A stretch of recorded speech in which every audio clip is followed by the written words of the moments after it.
pertama itu pertanyaan apa yang Ibu ketahui tentang kurikulum Merdeka. Jadi bisa Ibu berikan apa yang Ibu ketahui tentang kurikulum Merdeka ini. Jadi kurikulum Merdeka itu kurikulum yang baru ya. Cuma tidak beda jauh dengan kurikulum sebelumnya. Kan sebelumnya itu KTSP dirubah menjadi bukan K13, dirubah menjadi kurikulum Merdeka. Dan selebihnya itu tidak beda jauh, cuma di sini K13 kemarin kan per tematik digabung dari materi-materi lain, misalkan materi pelajaran matematika bergabung seperti bahasa Indonesia dalam RPP-nya. Tapi sekarang kalau kurikulum Merdeka mata pelajarannya itu sudah terpisah seperti KTSP. Mata pelajarannya itu terpisah seperti matematika tersendiri, bahasa Indonesia tersendiri, begitu pula dengan buku-bukunya. Karena kan K13 kemarin itu bergabung semua tematik, jadi kadang juga membingungkan kalau kita mau mengajarkan karena sedikit materi bahasa Indonesia, di bawahnya lagi ada kayak seni, matematika, PKN. Kalau ini terarah. Intinya di sini kurikulum Merdeka lebih terarah lah kalau bagi proses mengajarnya. Cuma IPA dan IPS yang digabungkan. Semua mata pelajaran terpisah. Sudah kalau di terbiasa. sini Kalau IPA kan dulu kemarin K13 itu IPS dengan IPA masih terpisah. Sekarang itu di kurikulum Merdeka digabung menjadi IPAS. Jadi IPA dengan IPS.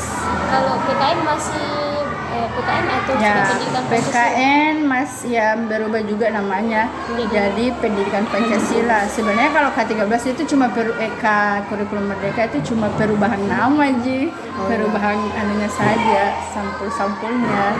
Ya, seperti RPP kan kemarin, sekarang modul. Iya, betul. Seperti itu. Tidak beda jauh isinya. Mau tanya juga Bu, apa strategi yang digunakan dalam pembelajaran kurikulum Merdeka saat ini? Apa saja strategi yang biasa digunakan? Strateginya sebenarnya tidak beda dengan yang K13 kemarin, cuma di sini itu kebanyakan dia itu proyek anak-anak, kebanyakan proyek anunya ya. Kemarin kalau ini ekstrakurikuler, sekarang ada dibilang koki-kurikuler. Nah iya, bedanya itu anak-anak itu dalam satu harinya itu ada pembelajaran kayak kerajinan, apakah itu kerajinan tangan atau kesenian, ada khusus pembelajarannya itu dalam satu hari full. Kalau setiap mata pelajarannya ada proyeknya? Iya, setiap mata pelajaran pun ada proyeknya juga.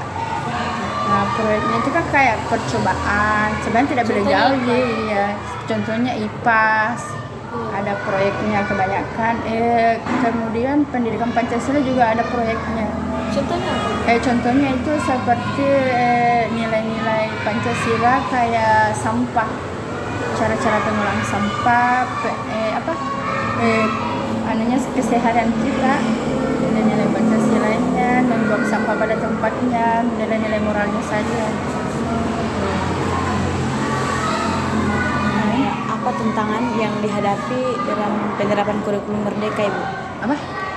Tantangan yang dihadapi dalam penerapan kurikulum Merdeka. Kalau tantangannya sebenarnya tantangan ya setiap hari ada tantangan, biar kurikulum apa ada semua tantangan tertentu. Cuma di sini itu kurikulum Merdeka tantangannya kan berbasis proyek. Jadi kan kadang itu fasilitas kurang memadai. Apalagi kan kayak dana, kebanyakan kan kita mau praktek bikin sesuatu terbatas bahan dan alatnya, seperti itu saja. Kalau dari segi medianya Bu, kayak fasilitas pembuatan medianya? Ya, kalau media kadang kita pakai media dari Canva ya, terus media alat nyata yang secara langsung, tidak beda jauh. Kalau Media dari itu internetnya Bu, apa juga? ada. Ya, medianya kayak seperti video pembelajaran atau video praktek yang tidak ada di buku, kita cari di Google materinya seperti itu, atau pemutaran video yang berhubungan dengan ini. Cuma dari tantangan dana juga. Iya, itu saja. Kalau masalah pembuatan proyek kayak kan sekarang ada di ke Merdeka, disitulah tantangannya kita. Mau kita pakai dana pribadi ya kayaknya terbatas juga. Kalau dari karakteristik anaknya sendiri tidak Ya kalau anak-anak ya antusias sih sebenarnya kalau yang pakai media-media seperti itu. Nah, jadi anak-anak juga mudah paham kalau ada media pembelajaran yang nyata. Nah, mereka tuh antusias untuk belajar. Terus kalau di pembelajaran itu kan sekarang kan banyak games ya, games tentang materi. Kan banyak di kita itu sebagai pendidik juga lihat apa namanya, banyak yang bisa dicontoh di para konten-konten kreator pendidik sekarang kan. Kita bisa contoh modifikasi, oh saya juga begini pembelajarannya supaya anak-anak itu lebih tertarik sama materi kita. Jadi semuanya antusias ya. Ya, lebih antusias kalau dia bermain sambil belajar. Iya, karena Ya daripada kalau ceramah tuh saja tuh. Iya, lebih ini. Anak-anak juga tidak bosan. Selanjutnya Ibu, apa peluang dari penerapan kurikulum Merdeka? Peluangnya itu apa ya? Ya peluang seperti contohnya kayak bagaimana ya, peluang bagaimana maksudnya? Apa kira-kira peluang yang didapatkan dari penerapannya? Oh ya, anak-anak itu lebih mudah memahami pelajarannya, itu saja, lebih mudah menyerap pelajarannya dibanding kurikulum yang kemarin kan kalau kurikulum kemarin bergabung, disambung-sambung kan materi yang satu belum habis materi matematika, kita tematikan lagi ke materi kayak bahasa Indonesia, PKN. Kalau ini kan terarah, itu saja strukturnya, lebih terarah proses belajarnya ke sana. Kalau manfaat dari penerapan kurikulum Merdeka itu Manfaatnya ya yang dikatakan tadi, anak-anak itu lebih antusias dalam belajar, lebih aktif. Nah, pokoknya di sini kan prosesnya itu kayak lebih menyenangkan lah, proses pembelajarannya itu lebih menyenangkan. kalau manfaatnya bagi guru apa? Ya manfaat bagi kita juga tidak terlalu ini ya, kalau terlalu banyak model ceramah. Nah, manfaatnya banyak sih sebenarnya. Ya kalau anak-anak kan kalau senang terus paham, kita juga senang. Nah, itu salah satu manfaat yang paling penting itu. Anak-anak tidak jenuh, tidak bosan, apalagi jam-jam terakhir toh. Ya. Jam-jam genting. Seperti itu.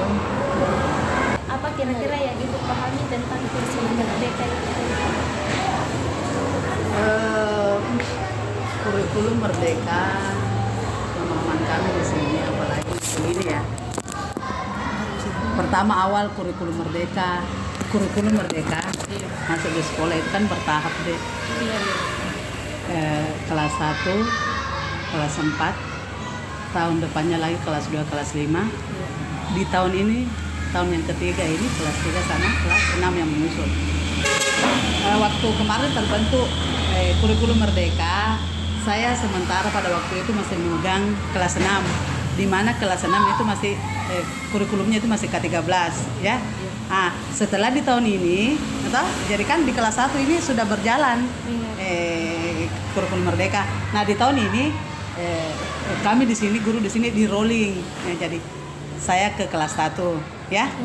Jadi baru berapa bulan ini, setahun ajaran sekitar 4 bulan. 4 bulan saya sebagai guru istilahnya baru belajar seperti apa itu kurikulum Merdeka. Kan selama ini yang kita tahu itu masih K13 ya. Ya, semua guru selayaknya harus beradaptasi dari K13 ke kurikulum Merdeka. Sekalipun sebagai guru saya baru memahami itu bagaimana seperti ini kurikulum Merdeka. Tetap kita harus belajar. Tuntutan memang sebagai seorang guru harus seperti itu.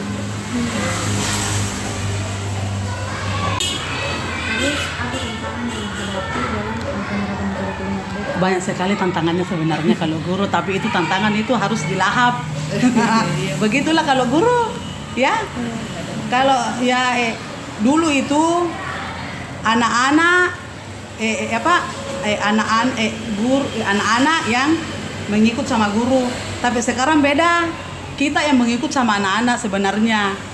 Karena di sini kan mengatakan bahwa di kelas 1 itu adalah tahapan dari TK ke kelas 1 jadi belajar sambil bermain.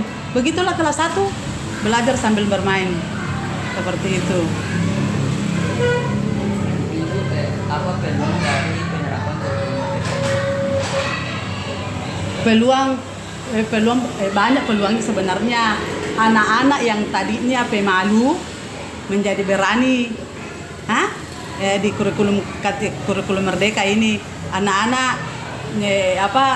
bisa mengeluarkan inspirasi, ada kelebihannya bisa melalui kurikulum merdeka ini kan. Beda itu pembelajaran yang ada di kurikulum merdeka sama K13, tetapi sama aja sebenarnya. Cuma nama yang beda, tetapi lebih banyak anak-anak lebih banyak dituntut untuk mengeluarkan ide-ide dan bakatnya seperti itu.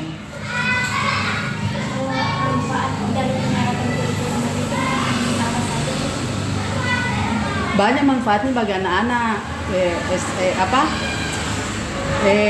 Kan kalau kita di sekolah ada yang dinamakan itu kegiatan ekstrakurikuler, itu kegiatan ekstrakurikuler di luar dari kegiatan sekolah seperti pramuka itu.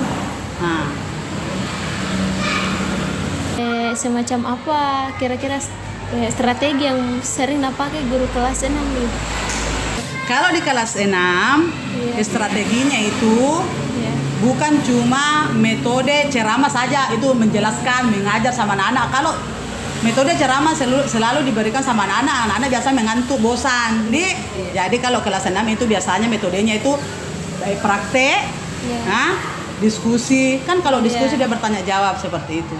Ya, itu deh. Kalau tantangannya di kelas 6 ini apa biasanya? Kalau tantangannya di kelas 6 Penerapannya sebenarnya itu antara kelas rendah dan kelas tinggi semua ada tantangan. Tapi kalau di kelas 6 kan anak-anak itu sudah tumbuh masuk remaja, dari anak-anak ke remaja di tahapan anunya itu usianya toh. Jadi berbau juga kayak bersahabat sama anak-anak itu tantangan. Kita tidak boleh menekan, jangan seperti begitu, tidak boleh. Karena kapan kita begitu sama anak-anak tidak ada. Itu tujuan kita guru adalah kita bisa akrab dekat sama anak-anak. Tapi kalau kita selalu kayak mengintimidasi anak-anak, jangan. Anak-anak kan jauh sama kita, bisa juga berpengaruh sama pelajarannya. Seperti itu. kalau dari segi apa lagi tantangannya, Bu? Kan dari Ibu tadi dari dana, kalau kita dari apa yang sering biasa Tantangan kalau kita seumpama mau melakukan kegiatan praktek, kan itu kalau praktek itu butuh dana seperti itu ya. Sementara kan di sini kita kita juga tidak mau untuk membebani anak-anak, gitu? Itu. Jadi biasa itu kalau ya keikhlasan hati lah sebagai seorang wali kelas untuk membantu anak-anaknya kalau ada kegiatan praktek. Nah, di mana kegiatan praktek itu harus dilakukan karena kita sesuaikan dengan materi pelajaran yang kita ajarkan. jadi dari dana sendiri, Bu? Ya, biasa juga dari dana sendiri. Kadang juga biasa kalau kayak misalnya kertas umpamanya kincir angin misalnya toh, kan itu kalau kita buat kincir angin biasanya dari kertas keras toh sama botol aqua, kan itu botol aqua bisa dicari sama anak, jadi tidak membutuhkan lagi dana. Tapi kalau kertas kan biasa kita di sini di sekolah ada disediakan di ATK, itu kita bisa pergi ke sana ngambil gitu. Biasa juga dibantu ke sekolah, biasa juga masuk uang pribadinya wali kelas. Betul-betul kita tidak mau membebani anak-anak untuk bayar, jangan ya gitu.